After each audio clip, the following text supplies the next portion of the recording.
Welcome to the program, everyone. I'm Christiana Manpour in London. The United States and the United Nations are strongly condemning the violence that's erupted in Nigeria. And these are some of the latest images: smoke billowing into the sky amid reports of a prison in Lagos being set ablaze. It comes after security forces opened fire at a peaceful demonstration against police brutality on Tuesday.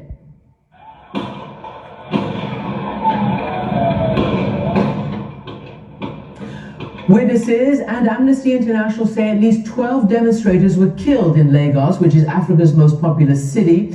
And across the country, Amnesty says a total of 38 have been killed on Tuesday alone. But the Lagos state governor denies there were any deaths. This brutality in one of Africa's biggest cities comes amid a global uprising for justice and equal rights. And powerful voices from Joe Biden to Beyonce have joined in denouncing this violence. Activist and renowned rapper Folarin Falana, better known by his stage name Falz, led one of the first protests 2 weeks ago, and he's been taking part ever since. And he's joining me now from Lagos. Falz, welcome to the program. We're coming to you because you've obviously got, the pulse of the people. You've got 7 million Instagram followers, and you have been organizing some of these protests and joining in. Can you tell me how this all started? What turned this city into violence? Wow, it's really crazy for everyone out here. It's a horrible time.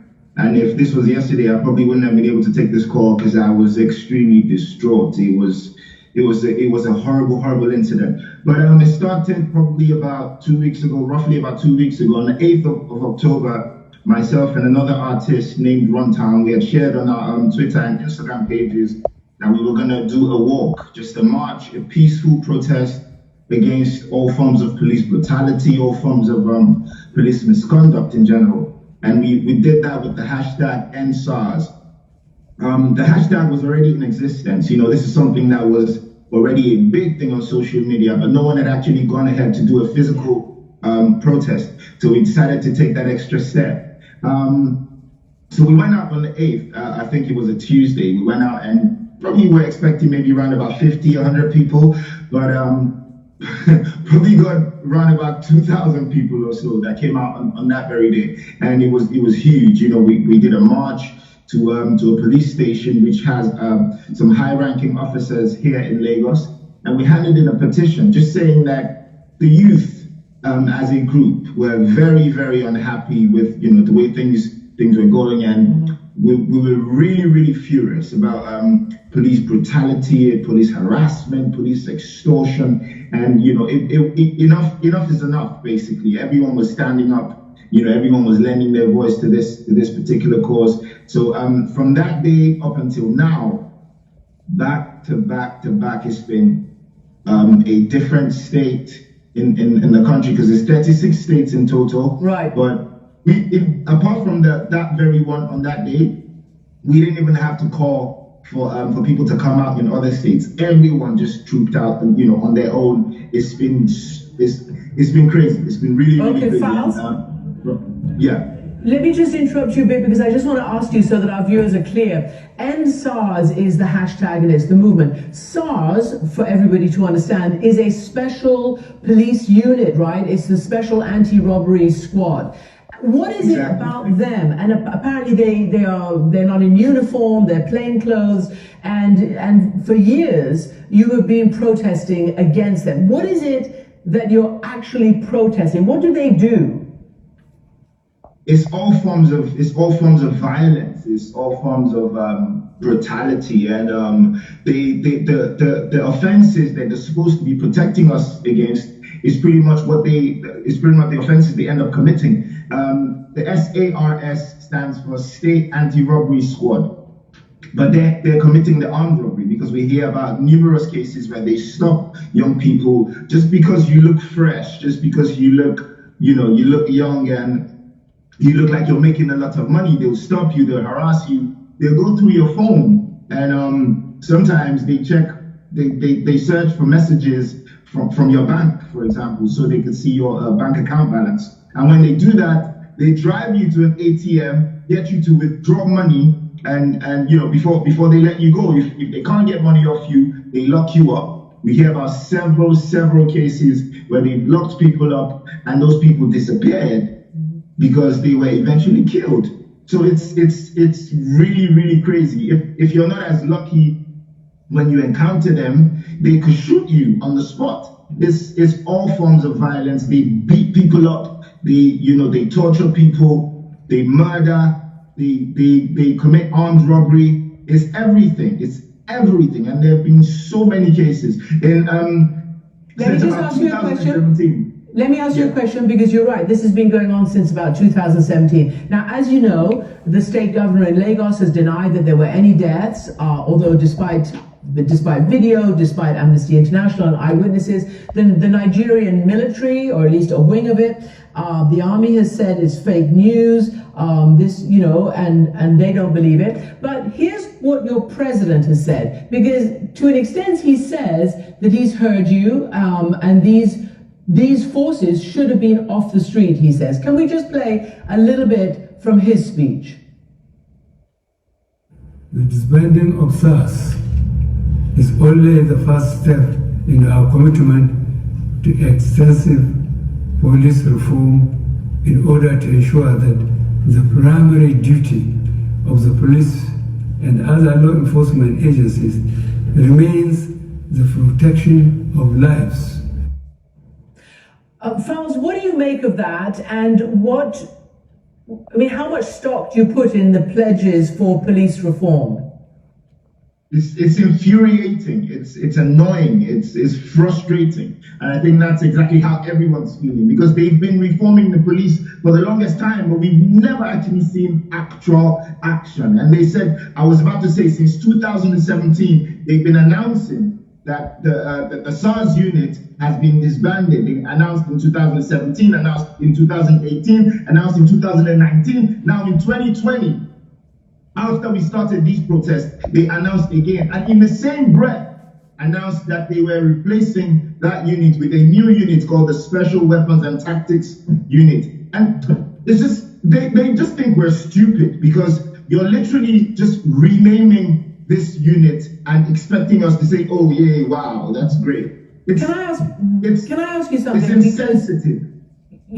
I want to ask you what you're demanding, but first I want to ask you, because you alluded to, the stressful situation and the lack of safety. There are a lot of young people who we've reached out to, a lot of people who are very upset and very, like you, but didn't want to appear on camera because they're afraid for their lives. Are you afraid for your own safety? I'm not afraid for my life. I'm not afraid for my life, because where we are right now, I feel like I could easily die by anything else anyway. There's a sheer, I don't even know where to start from. We have non-existent healthcare, for example. We have a seriously high level of poverty. There's unemployment. We're in a critical state because of how much corruption and just mismanagement of funds that we continue to see on a daily basis. So if I don't come out to sort of complain about the state of things, I could sit down and I could have an accident on my way to work or something, and I could die as a result of that, because the state of the healthcare is nothing to write home about. We don't even have proper hospitals. Our hospitals aren't well equipped. People have to travel abroad to get proper healthcare, and every Nigerian, and we keep on saying this, every single Nigerian is one sickness away from passing away. So what kind of life am I living anyway? Like, why should I be afraid of dying? I'm gonna die anyway, so what's the point? Falz, let me ask you, because some of the things you're saying resonate quite strongly with what's happening in the United States, certainly the racial uprising for justice, and obviously the need for equal health care and the like. And it's playing very heavily into the presidential election right now. I guess I want to ask you whether you feel a sense of solidarity coming from the US and other places where politicians, government leaders, and singers, artists, rap artists are basically, saying that they're supporting you. Do you feel a sense of solidarity? In a way, yeah, and but I feel more it's more depressing to think about what we're going through because you know the whole Black Lives Matter movement happened in the United States, and that's a more complicated issue, you know, with racism and all that stuff. But out here, it's black people doing the same thing to their brothers. It's us on us violence. It's even more depressing to think about. So it's a really, really terrible state that we're in right now. And there was a horrible massacre that went on Tuesday, and as a result, everywhere is up in flames. There's looting, there's shooting, it's a chaotic state right now. I don't even know where we're going from here. And Falz, I mean, you know, we always have to remind everybody, you know, you're talking about the biggest city in Africa, it's Nigeria's commercial capital, and this is a very rich country. It's had a hugely significant economy. Do you think the government will pay attention, and what precisely are you demanding to end this situation now? The government has to pay attention. All we're asking for is not to be killed. All we're asking for is not to be extorted. All we're asking for is not to be robbed by the officers that are supposed to be protecting our lives and property.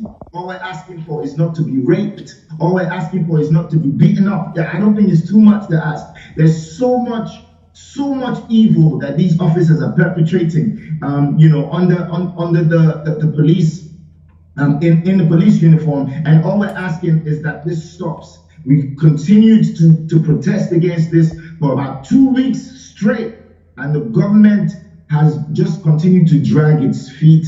They're not really giving any real response to what we're complaining about, and it's very, very worrying to think about.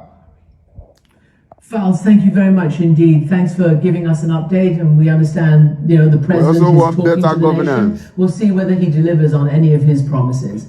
Falz, thanks for joining us. We want to end corruption, end killing, end everything, end everything. We mentioned the United States and the election there. There's 12